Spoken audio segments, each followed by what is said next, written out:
Hello，我係 Billy，我哋又見面啦。喺上一集我哋講咗點樣利用 Unity 整一個 demo 先，然後去測試用手去攞一啲 object 嘅，同埋可以用 controller 攞嘅。今集咧我哋會講到 local motion 同 teleport。如果你未睇第一集 introduction 同第二集設計個 demo 先咧，你可以睇翻我個 YouTube 視頻下邊嗰個 description 會有一啲 link，你可以睇翻嗰啲 miss 咗嘅集數嘅。如果你喜歡我呢一類嘅教學，關於 VR 嘅教學咧，請你支持我嘅頻道，訂閱、按讚同埋分享俾你嘅朋友，撳下個鐘，有新嘅 video 出就會通知到你啦。我會繼續拍呢一類嘅 VR 嘅教學視頻，多謝各位支持。VR 通常係用我哋嘅身體，用隻腳嚟行走，用隻手嚟攞嘢，咁呢個就係最 perfect 啦，最 simulate 到真正個 environment。但係有時因為地方嘅限制啦，空間嘅限制啦，你間房又冇個籃球場咁大啦，你唔可以用雙腳嚟行勻成個 game 嘅世界嘅喎。咁嗰陣時咧，遊戲設計者咧就會利用 local motion 啦，即係話一啲虛擬嘅身體移動。第一種咧就叫 teleport， 咁你有 teleport， 你就可以有瞬間轉移嘅能力啦，由一個點跳去或者飛去第二個點。而配合 teleport 咧就有個 snap turn， 用個 joystick 左右咁拱咧，你就會轉左轉右，就可以向唔同嘅地方 teleport 啦。咁另外一種形式咧就叫 continuous local motion， 咁其實即係滑行咁解，都係用個 joystick， 但係通常用左手邊個 joystick 啦，向上向下咁樣滑行啦，向左向後啦，向左向右咧就係轉彎啦咁樣。咁佢嗰種 turn 咧就叫 continuous turn， 即係連續轉彎，同 snap turn 係有啲唔同嘅。咁呢一種 continuous motion 咧會有個壞處嘅，就可能會帶嚟 motion sickness 嘅。咁你可以着咗 Meta 提供嘅 tunnel vision 嘅功能啦，喺一啲適當嘅時間，譬如你做 continuous turn 嘅時候咧，將你個視野收窄到一個等於畫面1/2或者少過1/2細嘅圓圈咁樣，你就有 tunnel vision， 身體就唔會感覺太過不適嘅。首先我哋嚟講下呢個 local motion 裏邊嘅 teleport， 而 teleport 咧又有分好幾種嘅喎。咁呢一集就會解釋有幾多種方法可以有 local motion 啦。嗱，我哋要講 hotspot 啦，即係定點式嘅 teleport；nav mesh 啦，即係成個平面嘅 teleport；plane 啦，即係做咗一埲牆，你可以用嚟阻隔人哋 teleport 入去，即係譬如佢未過關，你又唔想佢 teleport 到入去某一個第二關嘅地方咁樣。Physics layer 啦，亦都係類似啦，佢可以建立一啲 physics 嘅物件，好似一啲 cube 啊、一埲高牆啊咁俾你擋住，或者 allow 嗰啲 teleport 去發生嘅。我而家嘗試加入 teleport 喺呢個 Meta Tools Building Block 嗰度咧，我哋揾 teleport 就係呢個啦。咁我哋撳個加號，咁咧佢有得俾你揀唔同類型嘅 teleport 嘅。首先我哋試下 navigation mesh 先，咁我 confirm， 咁咧你就會見到係加咗啲嘢，加咗個 building block， 叫做 teleport interactable， 有個 teleport nav mesh。咁要用 nav mesh 咧，我哋首先要有個 AI navigation 嘅 package， 咁我哋走去個 window package manager， 我哋去揾 Unity registry， 找尋呢個 AI navigation 彈咗出嚟 install。好，依家已經裝完啦。然後我哋咧就喺呢一個 teleport nav mesh 呢一個 object 嗰度咧，右 click， 呢度多咗個 AI 選項啦，正話係冇呢個 AI 選項嘅。然後我就揀 nav mesh surface， 即係我哋建立一個表面俾我哋嗰個 virtual 嘅人去行走嘅。嗱，咁你見到佢就整咗個 nav mesh surface 嘅子物件喺呢度。咁喺呢一個 nav mesh surface 咧，有啲唔同嘅選項嘅，即係第一個就話嗰個行嗰個係人啦，定係車啊，定係咩？咁呢個係人，咁就揀咗。然後咧第二個咧就係話呢一笪地方你想框住佢係俾人行得到啊，定係唔準行，即係 block 咗佢嘅，又話俾佢向上跳嘅。咁我哋呢一個就係俾人行嘅。咁跟住咧就可以撳呢個叫 bake 烘焙呢個，佢就會將佢計晒數之後咧，根據你嗰個 virtual 嘅人嗰個腰圍有幾大咧，就計咗一啲地方咧，灰色係行唔到嘅啦，頂住條腰啦。咁跟住就藍色就係行得到嘅啦。咁如果你有啲咩移動過，你又要再入嚟呢度再 bake 過啦。呢啲 assume 你係唔喐嘅，因為你一喐咗咧，之前計嗰啲數又歪晒㗎啦。我哋依家撳 Ctrl P 去個 MetaQuest 度測試下 teleport。喺 MetaQuest 嗰度用個左手邊或者右手邊嘅 joystick 向上指，就會見到有個圓圈，你就可以一放手就會飛到去嗰個地方㗎啦。咁測試成功。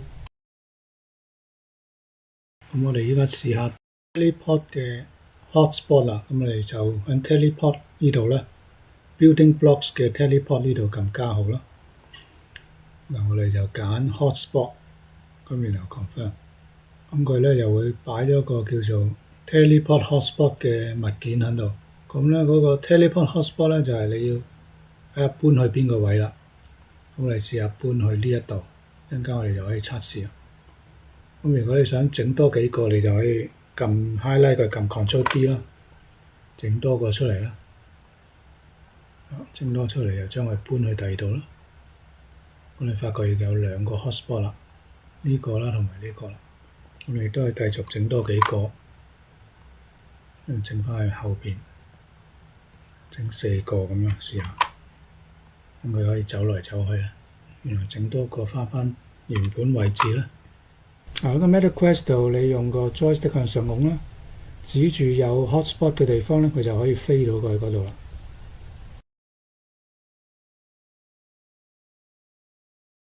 除咗用 Meta Tools Building Block 去加我哋嘅 Interactable 咧，我哋都可以用個物件本身去加嘅。好，我哋依家試下整一個新嘅 Game Object 啦 ，highlight 呢個 Hierarchy， 整個新嘅 Game Object。我哋係用一個 Cube 嘅 3D Object 啦，加完之後咧，我哋就整翻大佢啦，撳個 R 掣，咁我哋可以整翻高佢，整翻闊佢。我嚟測試我哋嗰個 blocker 擺喺呢度都 OK 嘅。跟住我哋咧就整多個 plane， 咁啊 Game Object 3D Object plane 咧，我哋將佢個 X 軸轉90度，等佢打洞。然後我哋將佢拉去後邊。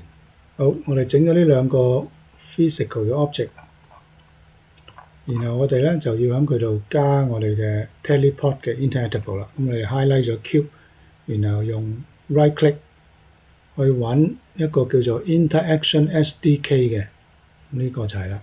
然後我哋就加 teleport interaction，add teleport interaction， 撳一撳。咁你加嘅時候，佢要你揀邊一種模式咧？可以係 hotspot 啦、navigation mesh 啦，頭先試咗啦。咁我哋今次揀呢個咧就係 physics layer， 即係就咁喺個物件度加 teleport。咁然後呢一度咧就係話你俾唔俾佢喺呢度做 teleport， 定係話 block 咗個 teleport ray。咁我哋揀 block 咗個 teleport ray， 等佢穿過唔到呢一埲牆。我哋就 create。咁你就會 create 咗一個叫 ISDK Teleport Interaction 嘅子物件，然後喺個 Inspector 度睇下咧，第一個就叫 Teleport Interactable 嘅 script。咁你發覺佢個 Allow Teleport 就 set 咗做 blank， 即係 disable 嘅，就代表阻礙嗰啲 teleport 嘅光線。如果你第日想 enable 翻佢咧，你可以着翻佢，就可以俾人 teleport 去嗰度。你唔想俾人 teleport 咧，就熄咗佢。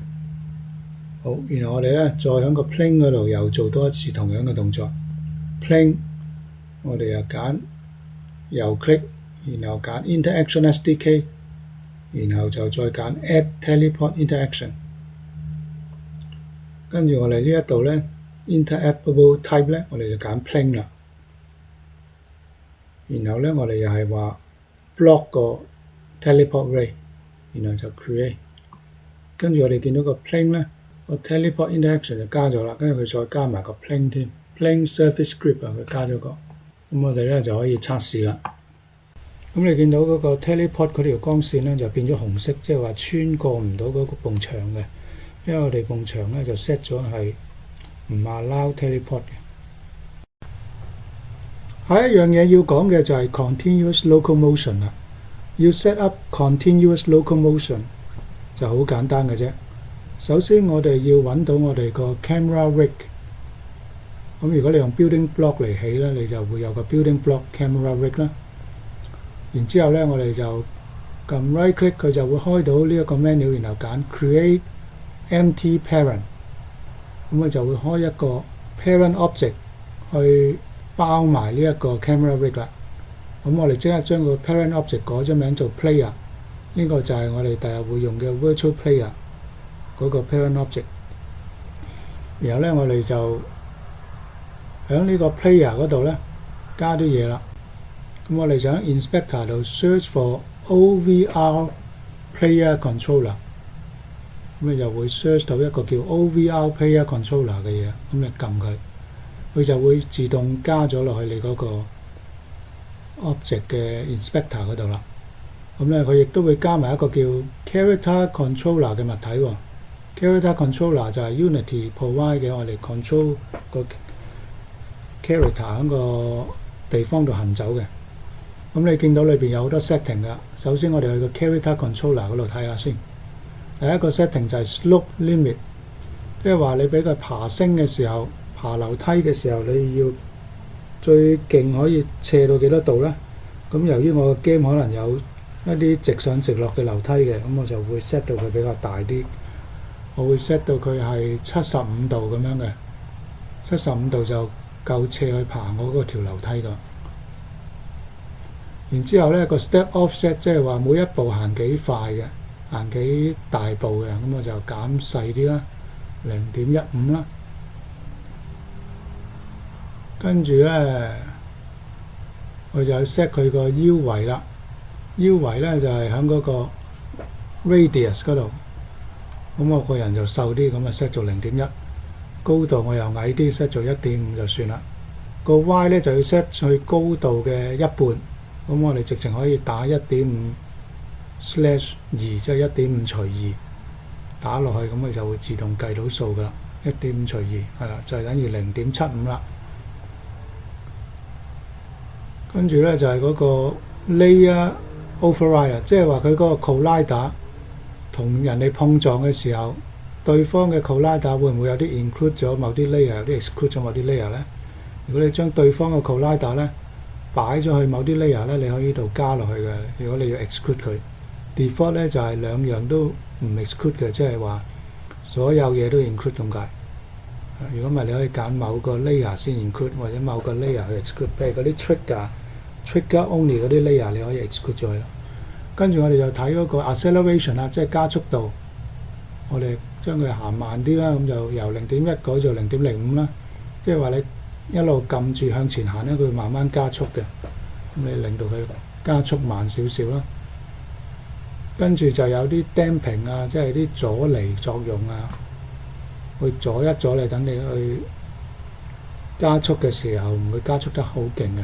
另外有一個下邊嗰個就 back and side damping， 即係當你轉彎或者褪後嘅時候，嗰個阻離作用有幾大咁樣。跟住最下邊嗰個咧就係叫 jump force， 即係話如果你想去跳嘅時候，用幾大嘅力去跳咧，咁呢個係 compare with 你個 gravity 嗰個力嘅。咁由於呢個 script 咧暫時係唔 support 跳嘅，你要跳咧，你要另外寫個 script 睇下 map 邊一個掣，譬如個 B 掣我嚟做跳咁樣 ，joystick 個 B 掣。咁另外嗰啲咧就係關於轉彎個 snap turn 嘅時候，每撳一次個 joystick 轉幾多度咧？呢度 set 咗就45度，即係半個直角啦。咁你 snap 8次就可以還原翻去你原本嘅位置啦。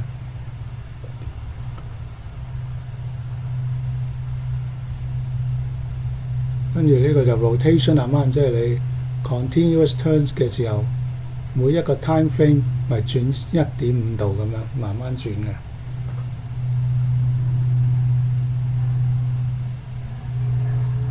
跟住就 rotate around guardian 呢個就唔用噶啦，可以熄咗佢。好，跟住就冇嘢 set 啦，我哋可以喺個淘汰式裝置嗰度測試啦。咁咧，依家我就喺嗰個 demo 嘅畫面啦，你見到我已經可以喐到啦。依家用緊左手邊嘅 joystick 去做 continuous turn 啦。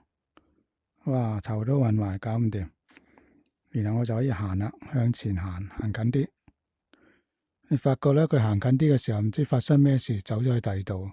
我懷疑係同我個左手 joystick 咧已經又可以做 teleport， 又可以行，咁變咗你行緊嘅時候一放手，佢當咗你做 teleport， 可能係咁樣啦。所以我哋一陣間咧就要熄咗個左手嘅 teleport 功能。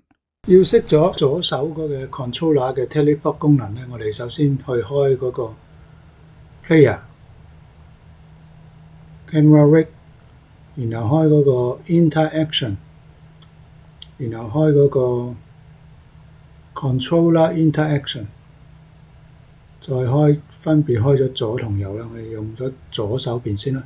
佢會有一個叫做 controller interactors， 個 controller interactors 裏邊咧就有個叫 controller interactor group， 然後咧裏邊就有個叫 teleport controller interactor， 呢個就係左手我嚟控制 teleport 嗰個功能。我哋依家喺嗰個 inspector 度熄咗先。熄咗佢咧都唔夠喎，我哋仲要做多樣嘢。有一個 controller interactor group 喺個 inspector 度咧，原來佢呢度咧 set 咗有幾多個叫 broadcaster， 即係話咧會撳掣通知佢做嘢嘅人。咁我哋要咧 delete 咗個 element 0先。點樣 delete 咧？我哋就唯有將個 controller tunnel interactor， 即係 element 1嗰個都抄咗落去 element 0嗰度。然後我哋走去 element 1嗰度走去撳減號。咁啊無形中咧就係得返個 controller tunnel interactor 啦。然後見到嗰個 teleport controller interactor 已經熄咗燈啦。咁我哋依家即刻去個 MetaQuest 3嗰度測試一下先。好，我哋依家見到我哋嗰個場景啦。頭先我哋話咧嗰個 teleport 咧左手嘅 function 依家已經見到冇咗啦，向前行已經見唔到個圈啦。相反咧，我哋右手個 teleport function 仲喺度啊，冇變到，係啊，仲可以 teleport 去唔同嘅地方。好，我哋睇下其他嘅功能喐唔喐到先，冇影響嘅其他功能，一樣可以做到。呢個新嘅 poke action 嘅功能，我下一集會講噶啦。因為遊戲始終都係用呢啲掣去撳多嘅，咁我哋就加入呢個 poke interaction 嘅。好，然後我哋咧就可以轉彎啦、向後啦、向前啦。咁我哋試下佢嗰個 blocking， 即係俾啲 collider 阻住佢前行個功能先。跟住啲埲牆，你係發覺穿唔到個埲牆嘅，咁你要走嘅。咁之前嗰個白色嗰個牆咧，我哋整咗咧，佢都係穿唔得過嘅，你都係要擰頭走人嘅。係啦，咁呢啲 sofa 我就冇整到 collider，所以可以穿過去啦。然後試埋對面嗰個灰色嗰埲牆，係啦，都係穿過唔到嘅，只可以喺嗰度行過去嘅啫。然後呢個書架都係 set 咗 collider 嘅，都係行唔到嘅。咁今次測試就成功啦。條鎖匙都可以繼續攞到嘅。呢一集講到呢度就完啦，多謝大家收睇。下一集我會真係講下點樣利用呢啲 VR 嘅元素咧，擺落隻 game 嗰度嘅。咁其中會講到 poke interaction 啦，即係用嚟撳掣啦。同埋咧，我會講一種叫做 controller driven hand， 即係 instead of 見到個 controller 喺個畫面咧，你可以見到隻手嘅，但係你其實係撳緊個 controller 啲掣嘅。咁喺遊戲嗰度咧，見到隻手咧，就同見到個 controller 真係分別好大，見到隻手個存在感會高啲嘅。好，下一集我哋再見。記住支持我嘅頻道，請訂閱、按讚、分享俾你嘅朋友，同埋撳下個鐘。下次我出片就會通知到大家啦。多謝，拜拜。